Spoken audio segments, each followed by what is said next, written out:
எனக்கு ஒண்ணுமே தெரியாம ஜீரோல இருந்து ஆரம்பிச்ச என்னோட பங்குச்சந்தை அறிவை இப்போ ஓரளவுக்கு என்னால என்னோட இன்வெஸ்ட்மெண்ட்டை பாத்துக்கிற மாதிரியான என்னோட அக்கௌண்ட் ஹேண்டில் பண்ற மாதிரியான அறிவு வந்திருக்குன்னா அதுக்கு முழுக்க காரணம் அங்க இருக்கிறவங்களும் தான். அதனாலதான் என்னோட அந்த குட் எக்ஸ்பீரியன்ஸ் உங்களுக்கும் கிடைக்கணும்னு ஆசைப்பட்டு தான் நான் அதை சொன்னேன். இன்னொன்னு, நிறைய பேர் ஆன்லைன்ல இன்வெஸ்ட் பண்ணிட்டு ஏதாவது டவுட்னா ஒரு பேயின்லயோ பேவுட்லயோ சம்டைம்ஸ் லெஜர்ல நமக்கு டவுட் வரலாம், போர்ட்ஃபோலியோல டவுட் வரலாம், ஆர்டர் புக்ல டவுட் வரலாம், நம்ம எடுத்து வச்சிருக்கிற ஆர்டர்ல சம் டவுட்ஸ் வரலாம், ஹோல்டிங்ஸ்ல சம் டவுட்ஸ் வரலாம். இது எதுவுமே யார்கிட்டயும் கேட்க முடியாம கன்ஃபியூஷன்ல கஸ்டமர் கேர் கால் பண்ணி பை போன்ல அவங்க சொல்றது புரியாம ரொம்ப மன உளைச்சலுக்கு ஆளாகிறாங்க. இது எல்லாமே தவிர்க்க தான் நான் இந்த ஆப்ஷன் உங்களுக்கு கொடுக்குறேன். If you need you take, otherwise not a mandatory.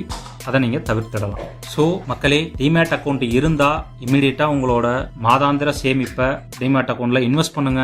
இல்லைன்னா இம்மீடியட்டா இந்த மாசமே ஒரு டிமேட் அக்கௌண்ட் ஓபன் பண்ணி இன்வெஸ்ட்மெண்ட்டுக்கான ப்ரிப்பரேஷனை ஸ்டார்ட் பண்ணுங்க. மேலும் வர